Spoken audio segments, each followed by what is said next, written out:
A very good evening and welcome to the news at 6 here on Rajya TV. We get you the day's top developing stories. I'm Tracy Shilshi, and in the next 30 minutes, I'll be getting you all those stories. Monday evening, lots of breaking news. Let's start with the headlines.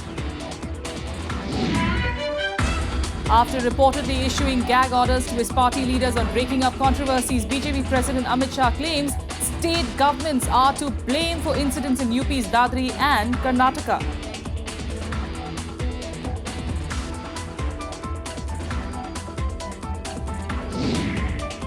More instances of intolerance. Hindu Sena activists throw ink on Kashmir MLA engineer Rashid for allegedly hosting a beef party, while Shiv Sena block its BCCI chief's office on resuming cricket matches with Pakistan.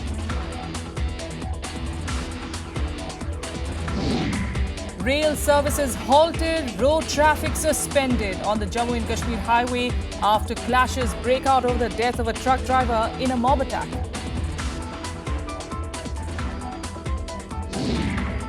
And China's economy grows 6.9% in the third quarter, its weakest showing since the global financial crisis of 2009.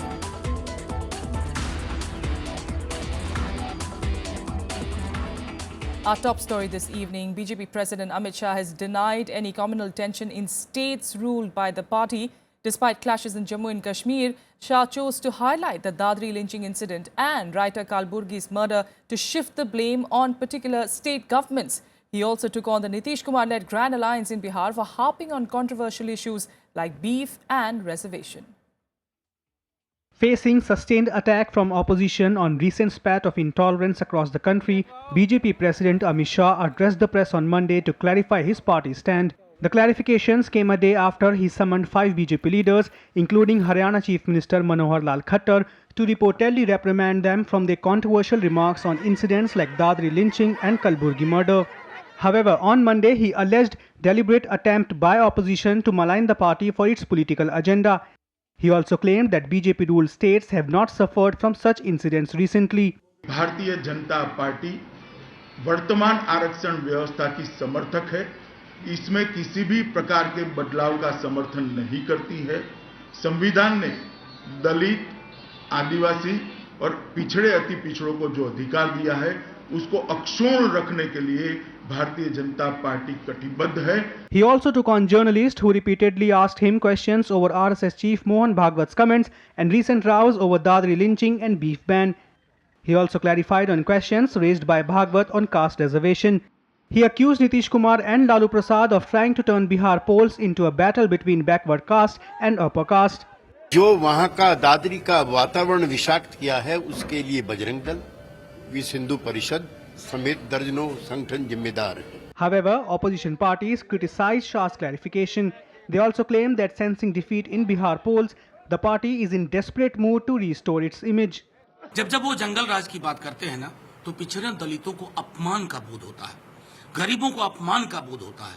15 वर्ष सबलीकरण के भी वर्ष थे, असमानता के व्याकरण के बदलाव की शुरुआत थी, सत्ता में भागीदारी के स्वरूप बदल गए, हिस्सेदारी की पूरी समग्र समझ बदल गई, और अमित शाह जी इस ऑडेसिटी के साथ बोलते हैं जंगल राज।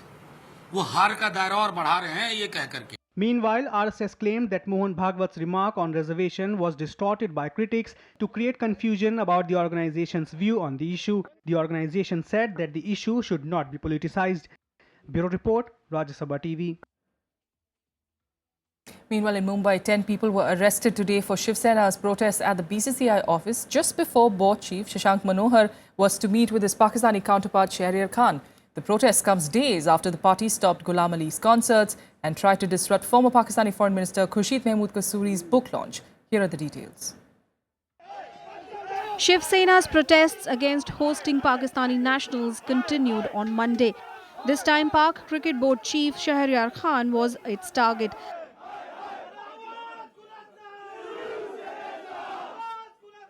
The Sena workers stormed the BCCI office and घेराव board president Shashank Manohar at his desk.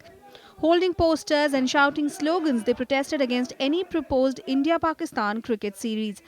कुछ भी होए, मगर पाकिस्तान के साथ जब तक पाकिस्तान अपनी गलत अमीर से दूर नहीं हटेगा तब तक पाकिस्तान से ना बात होगी ना चीत होगी। किसी भी बात पर पाकिस्तान के साथ कोई भी संबंध नहीं रखना चाहिए। अनुराग ठाकुर जो बीसीसीआई के सेक्रेटरी है, आप उनका भी बयान जो आया था बीच में देख लीजिए, वो भी पाकिस्तान के साथ क्रिकेट खेलने के लिए उनका विरोध रहा है। ऐसे बहुत से लोग हमारे देश में है तो प्रखर राष्ट्रभक्त है और पाकिस्तान के साथ किसी भी रिश्ते रखने के खिलाफ है। और शिवसेना ने अपनी भूमिका हमेशा कायम रखी है, चाहे सत्ता में हो या ना हो, हम कभी बदले नहीं, ना कॉम्प्रोमाइज किया है। The protests came only days after the fiasco over Khurshid Mahmood Kasuri's book launch. Former BJP leader Sudhindra Kulkarni was smeared with black ink by Sena workers who were later praised by the party chief.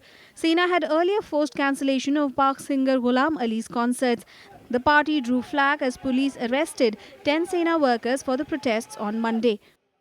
You can protest in the public places. You can protest on the TV channels, on social media. But this is not the right way to barge into someone's office and protest. I condemn the way they have protested. Never compromise with the national interest. So jumping on the conclusion what would happen after the discussion with PCB, I think this kind of demonstration is completely uncalled for. It should not have been done. And our dialogue with Pakistan Cricket Board would continue even in worse days when Indo-Pak relations were very bad. Later, the board chiefs met quietly at a hotel in Mumbai and discussed a potential bilateral series. Not long after Shiv Sena protests forced them to shift the venue of the meeting from the BCCI office. Bureau Report, Rajya Sabha TV. Independent Jammu and Kashmir MLA engineer Rashid has become the latest victim of an ink attack. The attack on Rashid happened just a day after he commented on the attack on a Kashmiri truck driver for alleged cow slaughter.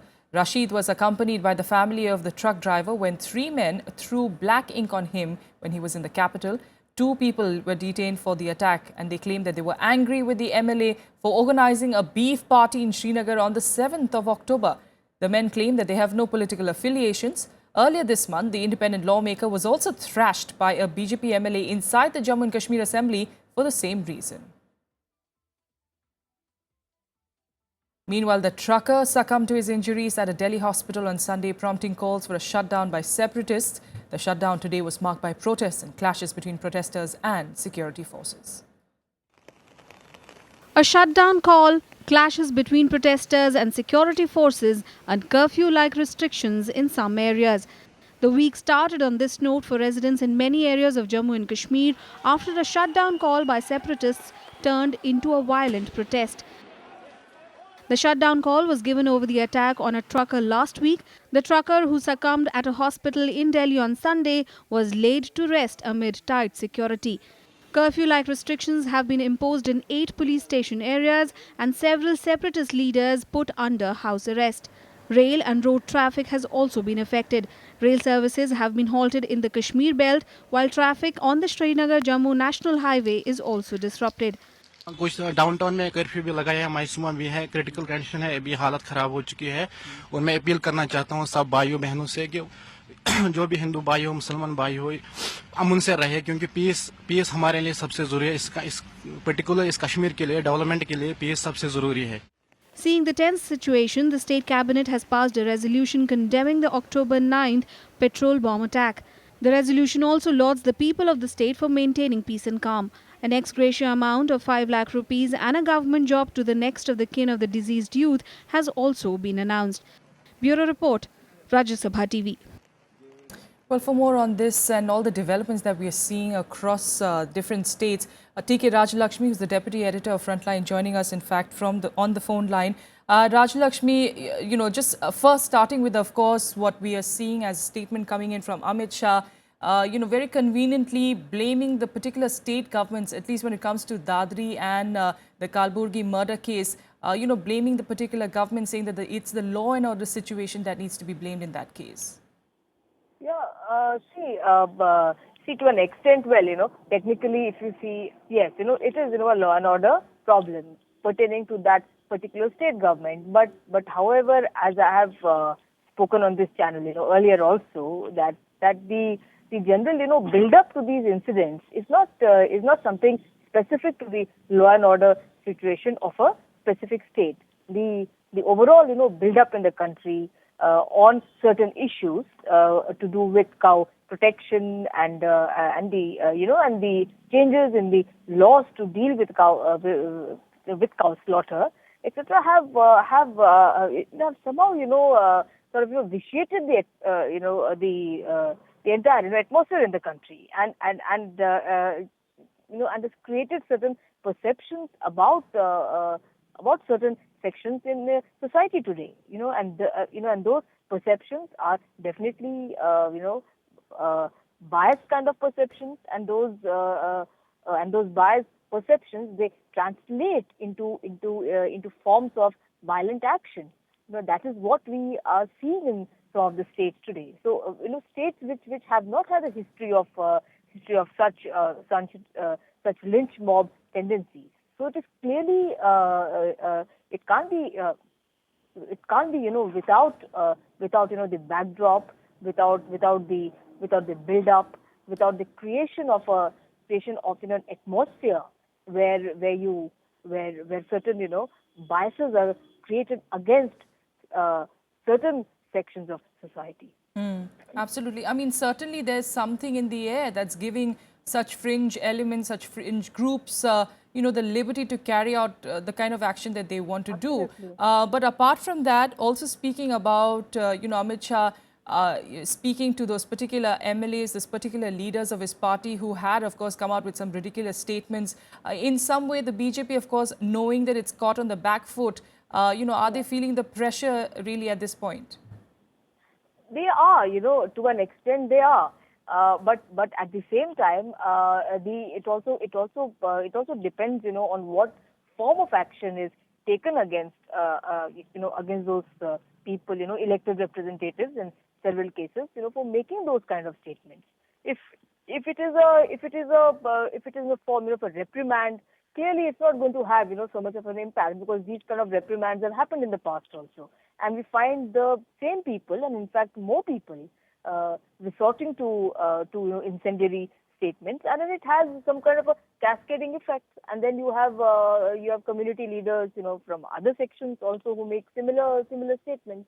So I think as a ruling party at the center, I think there is a greater responsibility for the BJP and its leadership to send a very strong and a clear message. I mean, if they are concerned about the image of the country, I hear several of the leaders, they keep on saying the image of the country is getting spoiled. But clearly it's more than the image of the country. I think it's an issue of not allowing anybody to die like this, and to be a victim of lynch mob tendencies. I think that the image of the country comes much later.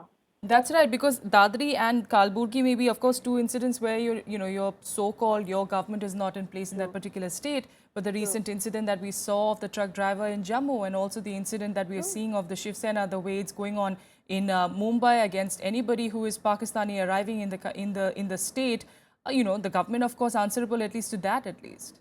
True.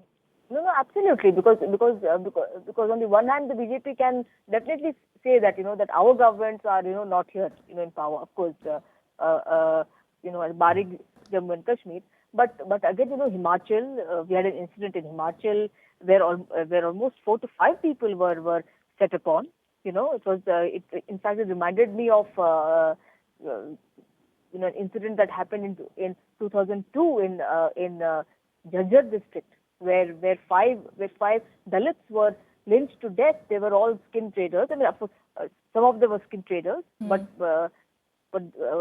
then all 5 were lynched to death, and then it was said that it was a case of mistaken identity, that they were thought to be members of the minority community. So this entire lynch mob tendency, this entire build up is definitely responsible for self-styled vigilante group who who decide to take law and order in their own hands because Absolutely. they feel that it's an issue of faith Yes. and that they'll get protection. You know. All right. We'll leave it there for now, Rajya. Thanks so much for joining us on this story. With that, a quick break here on the news at 6. But coming up next, Nepal's Deputy Prime Minister has hinted at an end to mistrust over trade blockade as India assures essential supplies.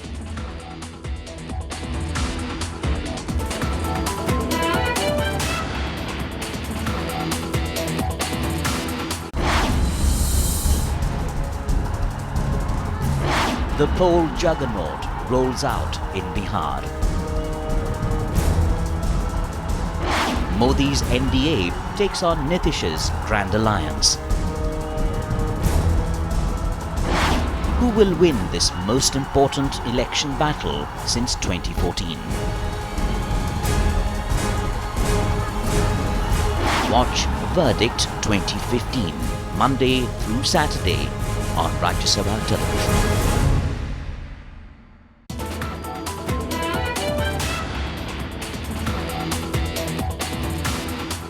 Let's get you news from Bihar now. In a flurry of rallies around across constituencies going to polls in the third phase, while NDA leaders focused their speeches on the development issue, the Grand Alliance leaders took on BJP campaigners on what they called lowering the quality of the election discourse.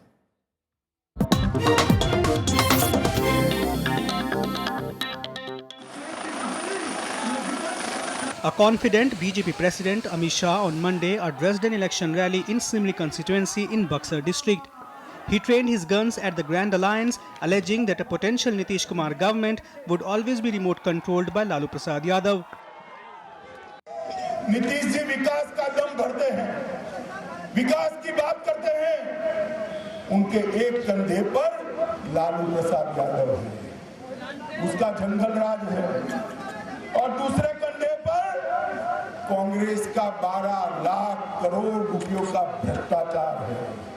आप मुझे बताइए, एक कंधे पर जंगल राज और एक कंधे पर भ्रष्टाचार, विकास हो सकता है क्या? Shah said the BJP is firmly focused on the development agenda and it will do everything to ensure the development of Bihar. He also said Nitish Kumar cannot bring development in the state because his alliances are not in favor of growth and development. विकास करना है तो NDA के नेतृत्व में Bharatiya Janata party की सरकार बनानी पड़ेगी, तभी जाकर विकास। In Hajipur, former Chief Minister Jitan Ram Manjhi led the charge for the NDA. At a rally in poll-bound Hajipur, Manjhi accused Chief Minister Nitish Kumar of hijacking his plans and taking credit for them. छात्रवृत्ति का मामला हो, महिलाओं का आरक्षण का मामला हो, ये सारे मुद्दे हमारे थे जिसको हमने लागू करने का निर्णय लिया था, उस समय रद्द कर दिया था, बाद में उसको लागू कर रहे हैं। तो यदि हमारे सारे निर्णय उस समय था और हम पागल थे और उस निर्णय को आप लागू कर रहे हैं, तो जीतन मांझी से बड़ा पागल तो आप हैं, तो आपको फिर क्यों सत्ता में लाया जाए? For the Grand Alliance, RJD Chief Lalu Prasad Yadav addressed an election rally in the Chhapra constituency. Targeting Prime Minister Narendra Modi and the RSS, Lalu said BJP is led by the RSS. He said Modi's insults against Chief Minister Nitish Kumar are an affront to every citizen of the state.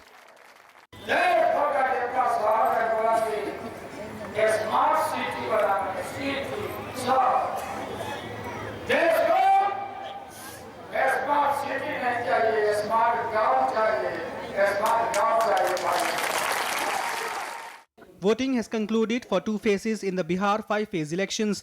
Polling for the third phase will be held on 28th of October after a 12-day gap for Durga Puja and Dashera. Bureau Report, Rajya Sabha TV. In other news, Hardik Patel, the face of the Patel quota agitation, has been arrested in Rajkot on charges of insulting the national flag. In a separate FIR in Surat, sedition charges have been slapped on him for making provocative and instigative statements against policemen. Here are the details. First arrested for insulting the national flag, now in FIR with sedition charges. 22-year-old Patel quota agitation leader Hardik Patel was allegedly caught on camera telling supporters to kill policemen rather than commit suicide for the reservation cause. Hardik Patel has alleged that his comments were misinterpreted. He has also questioned the authenticity of the videotape. But the Gujarat police say the tape has been verified and it is not doctored. Sedition is a serious, non-bailable offence. TV9 एक news channel है, उसके coverage के दरमियान कुछ ऐसी बातें कही थी जो काफ़ी प्रोवोकेटिव और इंस्टिगेटिव थी। उसमें पुलिस के खिलाफ प्रोवोकेशन किया गया था। Hardik Patel is already under arrest in Rajkot. An FIR was filed against him for allegedly insulting the national flag. Police say they have a video of Hardik Patel which suggests that his feet touched the national flag as he jumped onto the top of a car. This happened as police blocked Patel's vehicle when he was on his way to the cricket stadium ahead of the India-South Africa ODI. He had threatened to stage a protest there. अभी हार्दिक ने जब ये गाड़ी के ऊपर राष्ट्रीय ध्वज का भी अपमान किया है उसने, क्योंकि उसने राष्ट्रीय ध्वज की गरिमा को खराब किया है। हाथ में राष्ट्रीय ध्वज लेके और उसके बाद उसने पैरों पे भी लगाया था, तो राष्ट्रीय ध्वज का अपमान करवा बदल पर एमने विरुद्ध गुना दाखिल था। हम टिकट मैच देखने आए, यहाँ विरोध करने नहीं आए। बहुत लोग आए सिर्फ हिंदुस्तान को जिताने के, उनके सपोर्ट में आए। Hardik will be produced before a local court later. Bureau Report, Rajya Sabha TV. Nepal's Deputy Prime Minister Kamal Thapa wrapped up his India visit today after meeting Prime Minister Narendra Modi. The agenda of his visit was to seek India's help in tackling the ongoing protests over Nepal's new constitution and the trade blockade for the past 2 months. Thapa said that the visit has cleared the air of mistrust between the countries. The mistrust between Nepal and India over protest and trade blockade may finally be over. After meeting Prime Minister Narendra Modi on Monday, Nepal's Deputy Prime Minister Kamal Thapa said his 3-day visit has been successful to clear the air over India's alleged role in blocking border trade with Nepal, leaving it in severe crisis of fuel and other essential items. I'm quite optimistic. I think this visit has been able to clear the air of mistrust and misunderstanding, and it has also prepared the ground for further strengthening our bilateral ties. However, there is still no clarity when the trade blockade will be lifted. Thousands of trucks remain stranded at the border, the main supply route into landlocked Nepal, due to protest by the Madhesi community.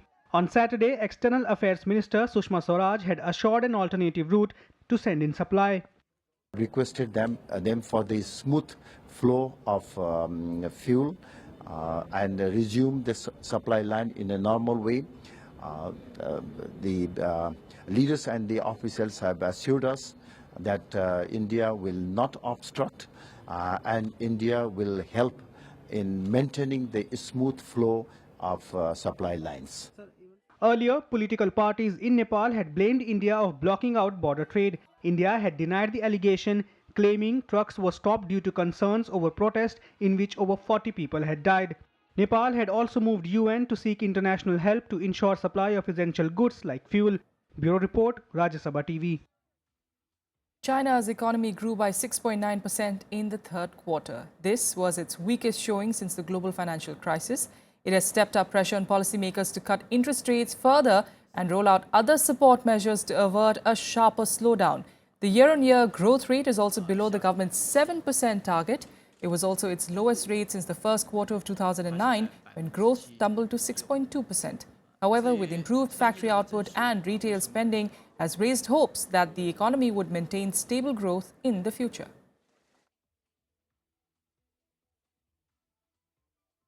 And now let's change tracks and get you the latest from the world of sports in Sports Beat.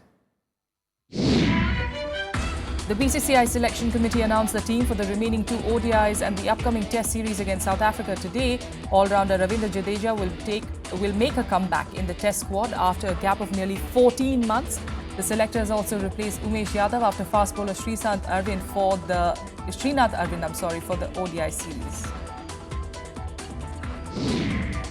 India's Saket Mainini clinched the Vietnam Open with a straight set win over Australia's Jordan Thompson. The 4th seed saved 5 of the 6 breakpoints to win 7-5, 6-3. This was his first singles challenger title of the season. Bayern Munich edged past struggling Werder Bremen 1-0 to set a Bundesliga record for the best start to a season with 9 consecutive victories. German striker Thomas Müller scored the solitary goal in the first half. Bayern now has 27 points, restoring their 7-point lead over second-place Borussia Dortmund. They will now face Arsenal in the Champions League next week. And that's all we have for you on the news at 6. Thanks so much for joining us.